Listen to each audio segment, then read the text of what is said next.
भारत की ऐसी कोई भावना नहीं है जिसमें प्रभु राम झलकते न हो। भारत की आस्था में राम है, भारत के आदर्शों में राम है, भारत की दिव्यता में राम है, भारत के दर्शन में राम है। वही राम आजादी की लड़ाई के समय बापू के भजनों में अहिंसा और सत्याग्रह के शक्ति बनकर मौजूद थे। राम भिन्न भिन्न रूपों में मिलेंगे, लेकिन राम सब जगह है, राम सबके है।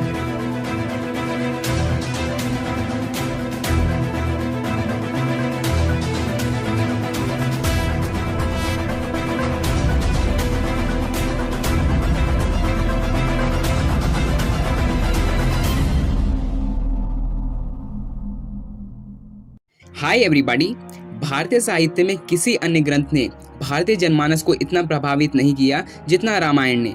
संसार के संपूर्ण साहित्य में रामायण के अलावा अन्य किसी महाकाव्य ने शताब्दियों तक किसी राष्ट्र की विचारधारा को इतना गहरा प्रभावित नहीं किया। रामायण का इतिहास जितना दिलचस्प है उतना ही कौतूहल उत्पन्न करता है। रामायण का मूल अर्थ है राम का अयन, जिसका मतलब होता है राम की यात्रा पथ। मूल रूप से ये राम की 2 विजय यात्राओं पर आधारित है, जिसमें प्रथम यात्रा प्रेम संयोग, हंस परिहास और आनंद उल्लास से भरी हुई है, जबकि दूसरी यात्रा दुख, दर्द, वियोग, व्याकुलता और वेदना से भरी हुई है। दूसरी यात्रा को ही राम कथा का मूल आधार माना जाता है। 24,000 श्लोकों से भरे आदि कवि वाल्मीकि का संस्कृत में लिखा रामायण जितना बड़ा महाकाव्य है, उसका इतिहास उतना ही दिलचस्प है। सभी धर्मों में अपने अपने पवित्र ग्रंथ हैं, जैसे इस्लाम में कुरान, सिखों में गुरु ग्रंथ साहिब, ईसाइयों में बाइबल। इसी तरह हिंदुओं के लिए गीता और रामायण को पवित्र पुस्तकों में गिना जाता है। त्रेता युग में विष्णु के अवतार के रूप में अयोध्या में राजा दशरथ और रानी कौशल्या के पुत्र राम की संपूर्ण जीवन कहानी को रामायण में बताया गया है। भारत के इतिहास में रामायण को प्रामाणिक ऐतिहासिक व धार्मिक ग्रंथ में गिना जाता है। साथ ही अत्यंत प्राचीन होने के कारण इसे आदि काव्य भी कहते हैं। 24,000 श्लोकों में वाल्मीकि रामायण को लिखा गया है। रामायण की संपूर्ण कहानी 7 भागों में प्रकाशित है, जिसके 2 मुख्य पात्र राम और रावण हैं। राम को मर्यादा पुरुषोत्तम अच्छाइयों का प्रतीक, रावण को अन्यायी व दुराचारी के रूप में दिखाया गया है। सबसे पहली व मौलिक रामायण की रचना आचार्य वाल्मीकि द्वारा की गई थी, जो सरल संस्कृत भाषा में छंद, दोहा तथा चौपाई विधा में लिखी गई। इसके बाद समय में कई काव्यकारों ने अपने अपने ढंग से राम कथा की प्रस्तुति की। राम की कहानी के अनुसार राजा दशरथ ने अपनी राजधानी के रूप में अयोध्या के साथ कोसल पर शासन किया।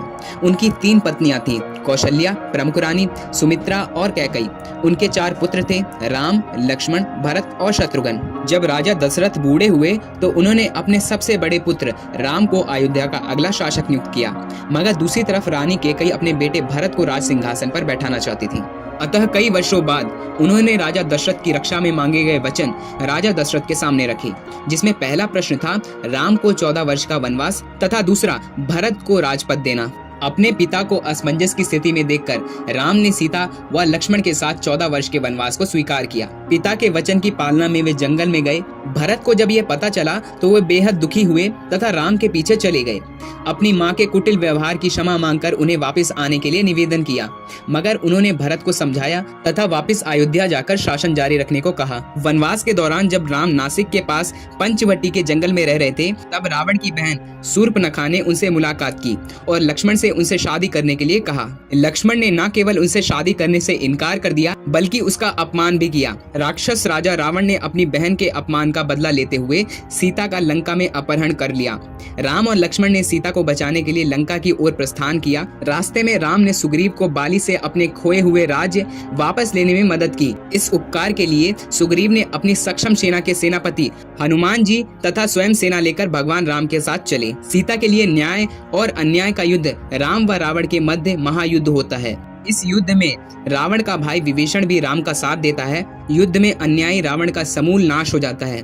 इस तरह उनका 14 वर्ष का वनवास पूर्ण होते ही वे सीता के संग अयोध्या जाते हैं। हालांकि राम की समस्याएं खत्म नहीं हुई थीं और उन्हें सीता को उनके महल में भेजने के लिए मजबूर होना पड़ा क्योंकि उनकी प्योरिटी पर कुछ विषयों का संदेह था। सीता ने अंततः वाल्मीकि के आश्रम में आश्रय पाया और लव और कुश को जन्म दिया। जब भगवान राम ने अश्वमेध यज्ञ किया तो लव कुश ने उनके घोड़े को पकड़ लिया। यहीं उनका परिचय राम से होता है। गुरु वशिष्ठ राम को संपूर्ण घटना बताते हैं, जिसके बाद राम लव कुश को अपनाकर उत्तराधिकारी मान लेते हैं।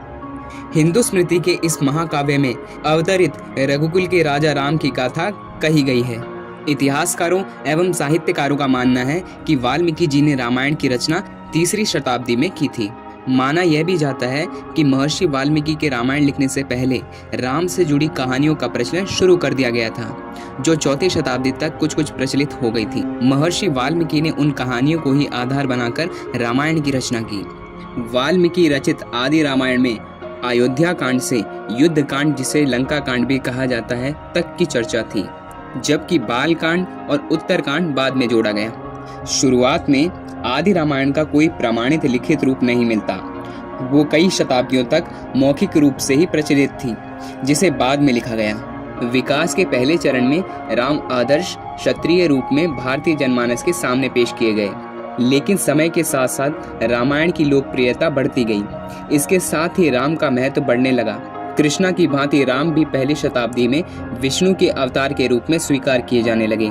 सिमिलरली विकास के दूसरे चरण में राम कथा का आदर्श क्षत्रिय राम का चरित्र न रहकर विष्णु की अवतार लीला के रूप में बदल गए। श्री राम को विष्णु का अवतार माना जाने लगा और राम भक्ति का प्रचलन शुरू हुआ।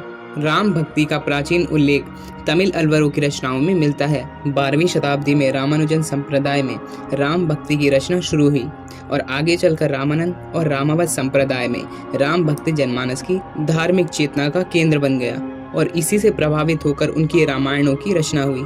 14वीं शताब्दी से पूरा भारत राम साहित्य भक्ति भाव से भर गया। हालांकि रामायण का मुख्य उद्देश्य शताब्दियों तक साहित्यिक ही रहा, फिर 14वीं शताब्दी से यह पूर्ण रूप से धार्मिक हो गया और राम भक्ति की संपूर्ण कथा वस्तु एक नए जरिए से प्रस्तुत की गई।